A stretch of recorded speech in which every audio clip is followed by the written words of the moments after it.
नमस्कार दोस्तों, the learner point में आप सभी का स्वागत है। दोस्तों, अपन कर रहे थे वन लाइनर रूप में कक्षा 6 से लेके 10 तक की जो बुक है उसके 500 महत्वपूर्ण प्रश्न 190 अपन ने कर लिए। आज 191 से शुरू करते हैं। तो जोधपुर के किस महाराजा ने मारवाड़ की चित्रकला को चरमोत्कर्ष पर पहुंचाया था? तो महाराजा मानसिंह। अगला प्रश्न, किस शासक का काल किशनगढ़ शैली की दृष्टि से स्वर्ण युग कहा जा सकता है? तो राजा सावंत सिंह का काल। अगला प्रश्न देखिए, बणी ठणी को किसने भारत की मोनालिसा कहा?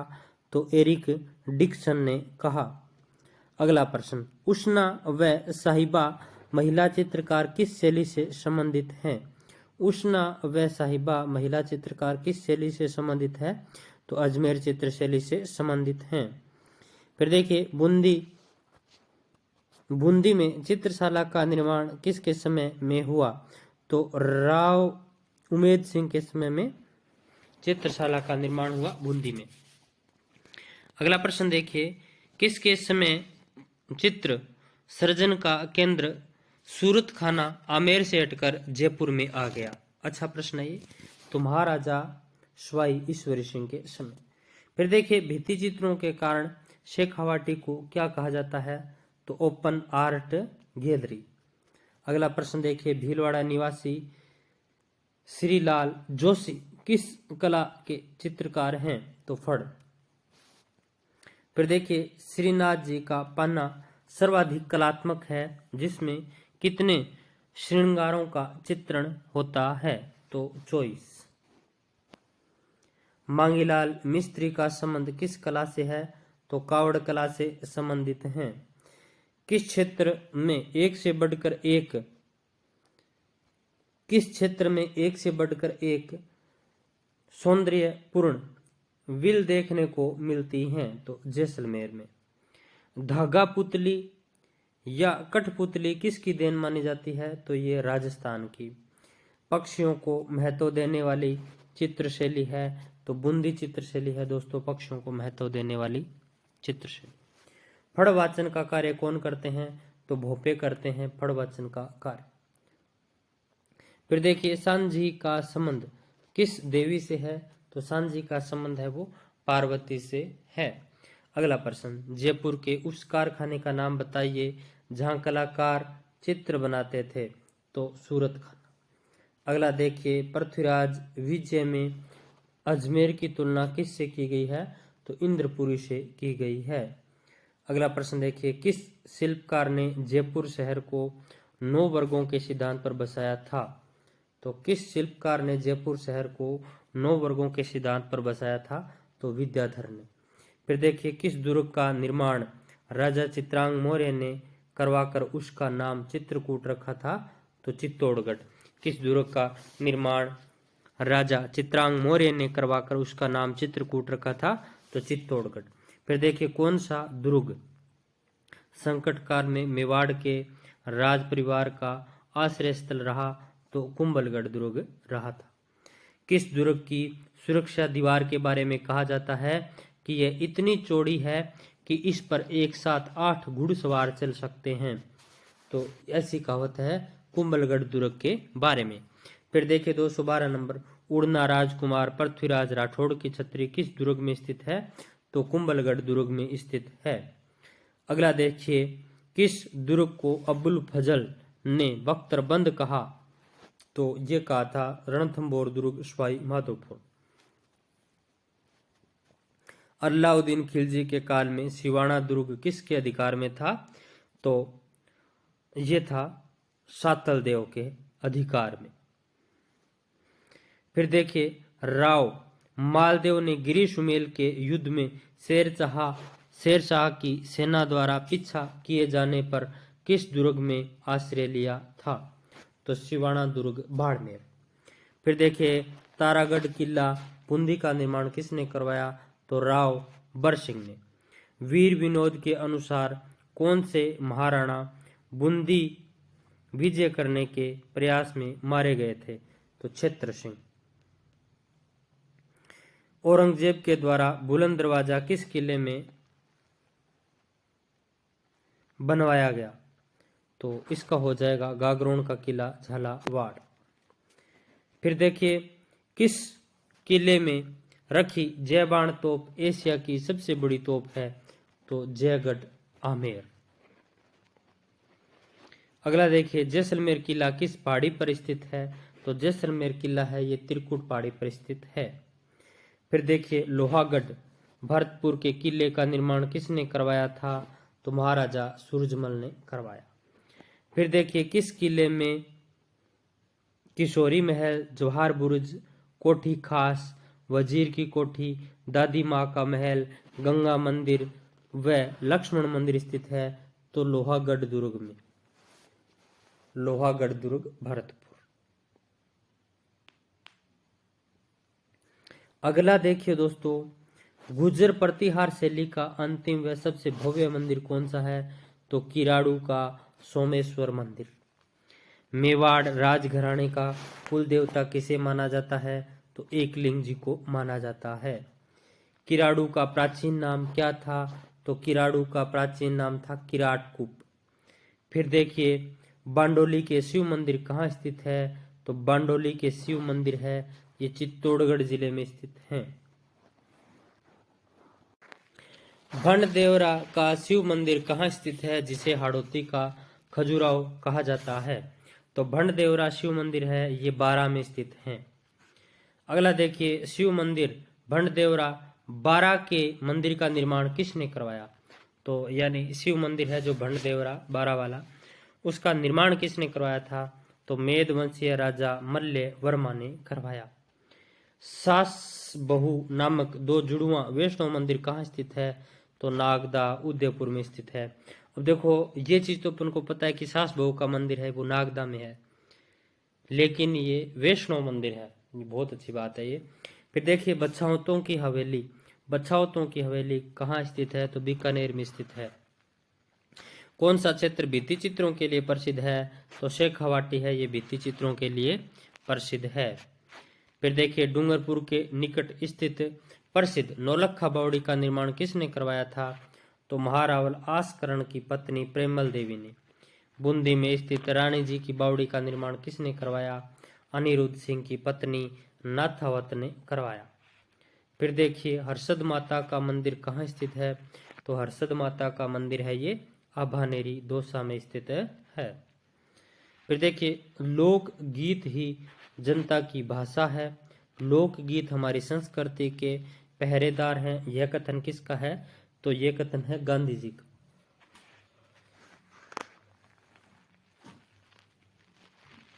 अगला प्रश्न देखिए भील स्त्री पुरुष द्वारा गाया जाने वाला हमसिडो गीत किस क्षेत्र में गाया जाता है, तो उत्तरी मेवाड़ में।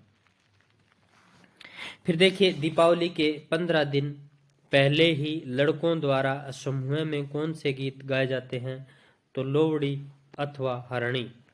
दीपावली के अवसर पर लड़कियों द्वारा कौन से गीत गाए जाते हैं, तो घड़ल्यो।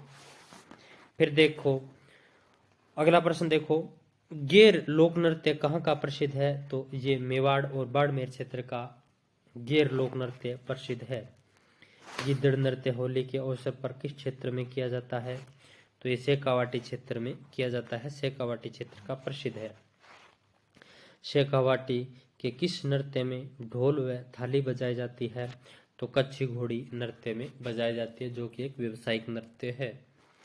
डांडिया नृत्य कहाँ का प्रसिद्ध है, तो डांडिया नृत्य है ये मारवाड़ क्षेत्र का प्रसिद्ध है। जसनाथ संप्रदाय से संबंधित अग्नि नृत्य का उद्गम कहाँ से हुआ, तो कतरियासर बीकानेर से हुआ। अगला प्रश्न देखिए घुड़ला नृत्य किन के द्वारा किया जाता है, तो केवल महिलाओं के द्वारा किया जाता है। घुड़ला नृत्य जोधपुर का प्रसिद्ध है। किस नृत्य को मुख्यमंत्री जय नारायण व्यास ने पहचान दिलाई थी, तो वो है ढोल नृत्य। ढोल नृत्य है ये जालोर क्षेत्र का प्रसिद्ध नृत्य है। ढोल नृत्य में ढोल किस शैली में बजाया जाता है, तो ढोल नृत्य में ढोल है वो थांकड़ा शैली में बजाया जाता है। गरबा नृत्य का अधिक प्रचलन किस क्षेत्र में है, तो डूंगरपुर बांसवाड़ा क्षेत्र में गरबा नृत्य का अधिक प्रचलन है। वाल्दर नृत्य किस क्षेत्र में प्रसिद्ध है, जो ग्रासियों द्वारा किया जाता है, तो वालर नृत्य है ये सिरोही क्षेत्र का प्रसिद्ध है, जो ग्रासियों द्वारा किया जाता है। फिर देखिए किस नृत्य में किसी भी वाद्य यंत्र का प्रयोग नहीं किया जाता है, तो वालर नृत्य में। कुचामणी ख्याल का प्रवर्तन किसने किया, तो कुचामणी ख्याल का प्रवर्तन है वो लच्छीराम ने किया। फिर देखिए चिड़ावा निवासी नानूराम किस शैली के मुख्य खिलाड़ी रहे हैं, तो शेखावाटी ख्याल के। फिर देखिए किस ख्याल में स्त्री पात्रों की भूमिका का निर्वाह स्त्रियां ही करती है, तो वो है जयपुरी ख्याल। फिर देखिए हेला ख्याल कहाँ की प्रसिद्ध है, तो दौसा, लालसोट व सवाई माधोपुर की हेला ख्याल है वो फेमस है। फिर देखिए तूरा कलंगी ख्याल के प्रवर्तक कौन है, तो मेवाड़ के शाह अली और तुकनगीर नामक संत पीर। फिर देखिए तमाशा लोकनाट्य किसके काल में शुरू हुआ था, तो महाराजा प्रताप सिंह जयपुर के समय। चार बेंत कहाँ का लोक नृत्य है, चार बेंत है ये टोंक का लोक नृत्य है। डॉक्टर गिरियर्सन ने राजस्थानी बोलियों को कितने वर्गों में बांटा है, तो 5 वर्गों में बांटा है। फिर देखिए मेवाती बोली मुख्यतः किस क्षेत्र में बोली जाती है, मेवाती बोली मुख्यतः किस क्षेत्र में बोली जाती है, तो अलवर भरतपुर क्षेत्र में मेवाती बोली है वो बोली जाती है। अगला प्रश्न देखिए आभे पटकी, धोरारो धोरी व एक बीननी, दो बीन किसकी प्रसिद्ध रचनाएं हैं, तो ये रचनाएं हैं नथमल जोशी की। अगला प्रश्न देखिए ख्वाजा साहब की दरगाह में बुलंद दरवाजे का निर्माण किसने करवाया था, तो महमूद खिलजी ने करवाया था ख्वाजा साहब की दरगाह में बुलंद दरवाजे का निर्माण। फिर देखिए सोनी जी की नसिया नामक जैन मंदिर कहाँ स्थित है, तो सोनी जी की नसिया नामक जैन मंदिर है ये अजमेर में स्थित है। अगला प्रश्न देखिए तीर्थ राज सभी तीर्थों का तीर्थ स्थलों का राजा किसे कहा जाता है, तो पुष्कर सरोवर को। अगला प्रश्न देखिए भर्तृहरि मंदिर कहाँ स्थित है, तो अलवर में स्थित है। राजस्थान का जलियांवाला बाग के नाम से प्रसिद्ध मानगढ़ धाम कहाँ पर स्थित है, तो ये बांसवाड़ा में स्थित है। शेरगढ़ दुर्ग कहाँ स्थित है, जिसका मूल नाम कोसवर्धन था, तो ये शेरगढ़ दुर्ग है ये 12 में स्थित है। कहाँ स्थित है, 12 में। फिर देखिए पीवनिया तालाब कहाँ स्थित है, तो पीवनिया तालाब है ये भीलवाड़ा जिले में स्थित है। अगला देखिए बूंदी में 84 खंभों की छतरी का निर्माण किसने करवाया था, तो महाराजा अनिरुद्ध सिंह ने करवाया था। अगला प्रश्न देखिए चित्तौड़गढ़ का किला किन नदियों के तट पर स्थित है, तो गंभीरी और बेड़च नदियों के तट पर स्थित है। कुंभा द्वारा निर्मित विजय स्तंभ का निर्माण कितने वर्षों में पूर्ण हुआ, तो 8 वर्षों में।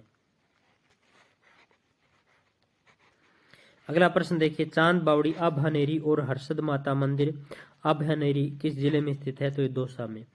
बेणेश्वर मंदिर गेप सागर झील गलियाकोट दरगाह कहाँ स्थित है, तो ये सब है डूंगरपुर में।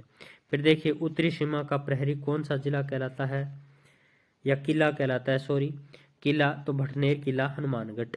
देखिए सर्वाधिक विदेशी आक्रमण हुए थे भटनेर किले के ऊपर और सर्वाधिक देशी आक्रमण हुए थे तारागढ़ पर। अगला देखिए भटनेर किला कौन सी नदी के किनारे स्थित है, तो घग्गर नदी। हवा महल का वास्तुकार कौन था, तो लालचंद उस्ता था। जयपुर में हवा महल का निर्माण किसने करवाया था, तो महाराजा सवाई प्रताप सिंह ने। जयपुर के संस्थापक कौन थे, तो देखिए महाराजा सवाई जय सिंह द्वितीय। नाहरगढ़ के किले का निर्माण किसके द्वारा किया गया, तो महाराजा जय सिंह के द्वारा। Albert hall central museum Jaipur की आधारशिला किसने रखी, तो प्रिंस ऑफ वेल्स ने रखी। इसरलाट जिसे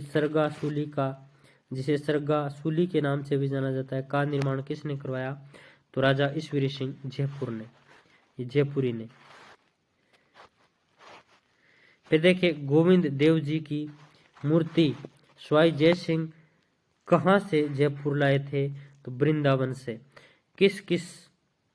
किस किले को सोनार किला या गोल्डन फोर्ट कहा जाता है, तो जैसलमेर का किला। पटवों की हवेली, तनोट माता का मंदिर, बड़ा बाग की छतरियाँ, ये कहाँ स्थित है? तो ये जैसलमेर में। सुधा माता का मंदिर कहाँ स्थित है? तो सुधा माता का मंदिर है ये जालौर में स्थित है। फिर देखिए मलिक शाह की दरगाह कहाँ स्थित है? तो मलिक शाह की दरगाह है ये जालौर में है, अलाउद्दीन खिलजी के द्वारा निर्मित है। मलिक शाह की मस्जिद है दोस्तों ये, मलिक शाह की मस्जिद कहाँ स्थित है? तो जालौर में, अलाउद्दीन खिलजी के द्वारा निर्मित। फिर देखिए कौन सा दुर्ग आहू और काली सिंध नदियों से घिरा है? तो वो है गागरोन का किला झालावाड़। फिर देखिए भवानी नाट्यशाला कहाँ पर स्थित है? तो भवानी नाट्यशाला झालावाड़ में स्थित है।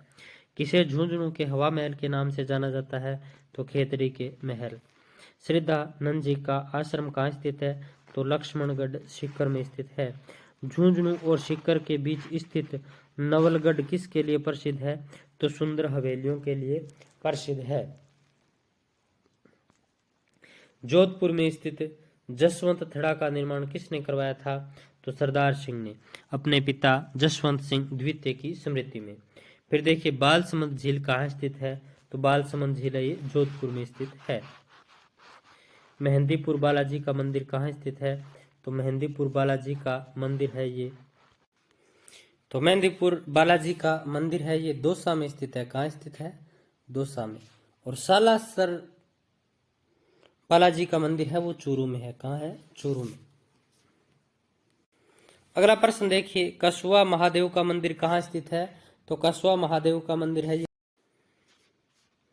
अगला प्रश्न देखिए खानवा के युद्ध में घायल राणा सांगा को उपचार के लिए किस दुर्ग में लाया गया था? तो रणथंभौर का किला सवाई माधोपुर में। अगला प्रश्न देखिए सुनहरी कोठी कहाँ स्थित है?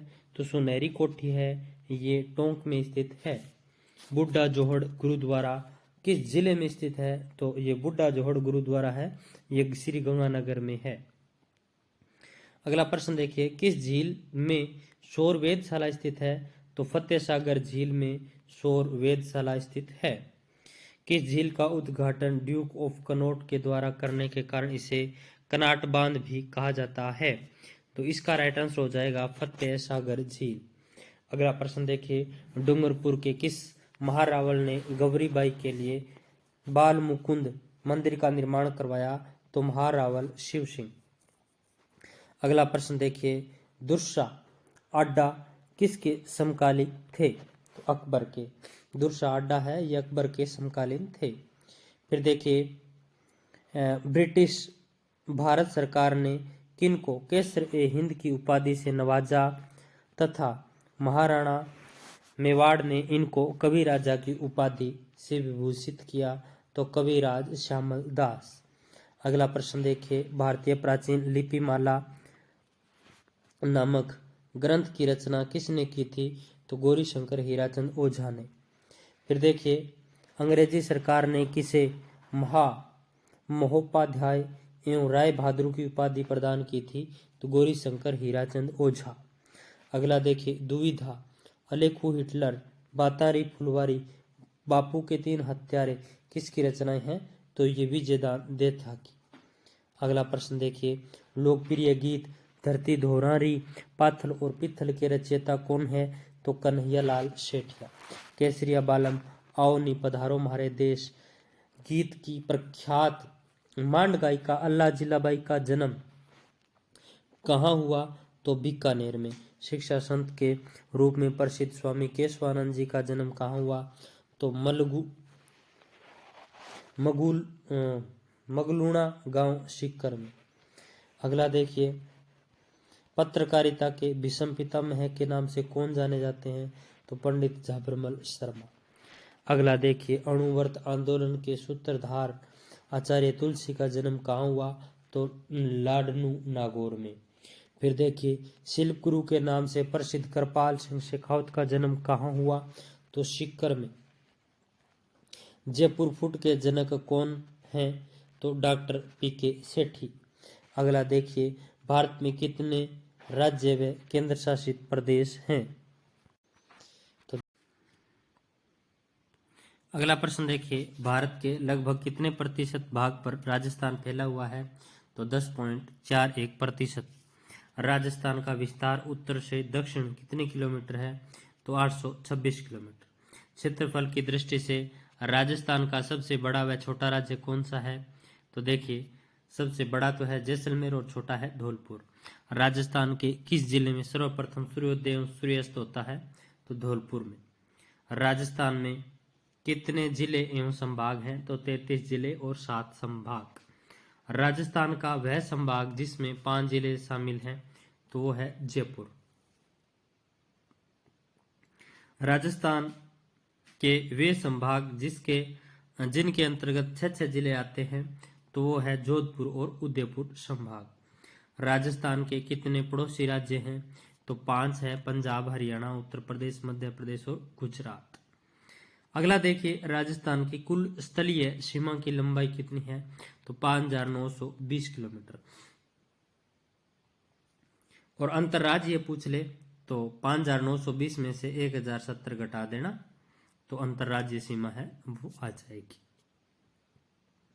फिर देखिए, राजस्थान के साथ सबसे लंबी सीमा बनाने वाला राज्य तो मध्य प्रदेश है 1600 किलोमीटर। राजस्थान के साथ सबसे छोटी सीमा बनाने वाला राज्य तो पंजाब है 89 किलोमीटर। राजस्थान की अंतर्राष्ट्रीय सीमा कितने किलोमीटर है? तो 1070 किलोमीटर। फिर देखिए, जांगल प्रदेश की राजधानी कौन सी थी? तो देखिए दोस्तों, इसका राइट आंसर हो जाएगा अहिच्छत्रपुर। फिर देखिए, प्राचीन समय में जोधपुर का दक्षिणी भाग किस नाम से जाना जाता था? तो गुर्जरात्रा। चिरवा का शिलालेख किस शासक के युग की जानकारी देता है? तो रावल समर सिंह के बारे में जानकारी देता है चिरवा का शिलालेख। तांबे के छोटे बड़े पत्रों पर खुदे गए लेखों को क्या कहा जाता है? तो ताम्र पत्र या दान पत्र। प्रस्तर युग के बाद किस काल के अवशेष प्राप्त होते हैं?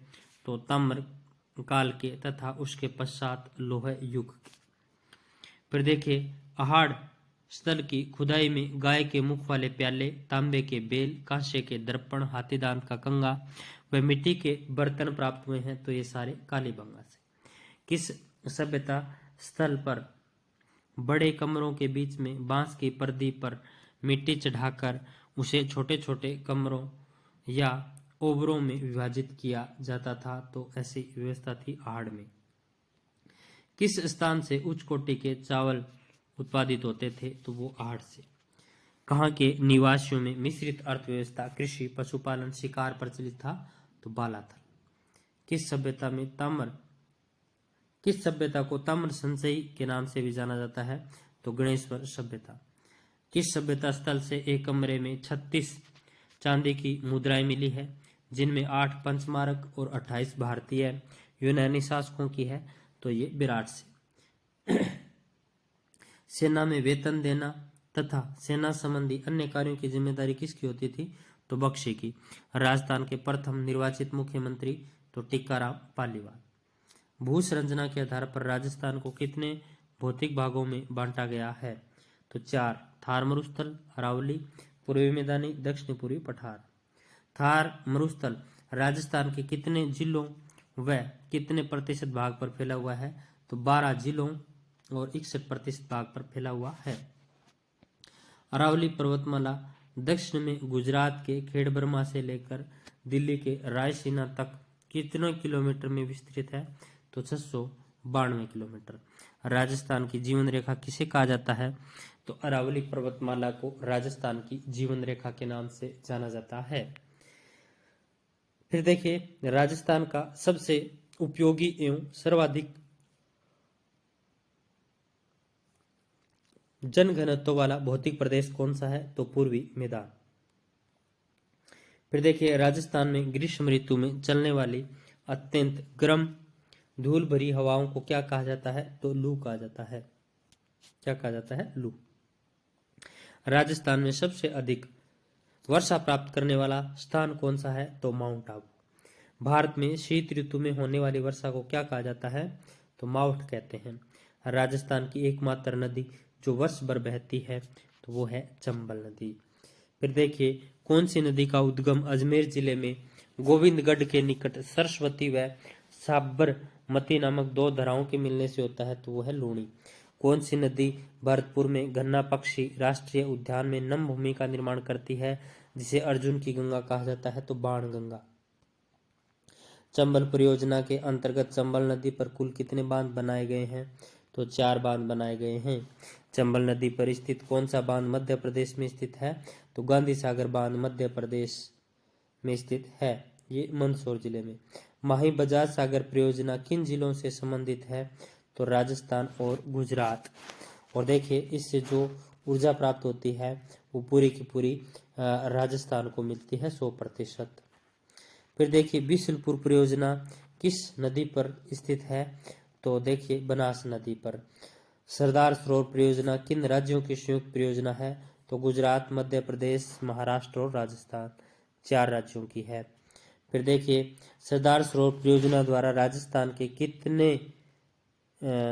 किन जिलों में सिंचाई व पेयजल सुविधा उपलब्ध कराई जाती है? तो बाड़मेर और जालौर। तो इसके आगे के जो क्वेश्चन है 361 से लेके 500 तक, वो अगले वीडियो में अपन कंप्लीट कर लेंगे, यानी तीसरे पार्ट में ये 500 प्रश्न है ये आपके कंप्लीट हो जाएंगे। तो फिर मिलते हैं नेक्स्ट वीडियो में, तब तक जय हिंद जय भारत।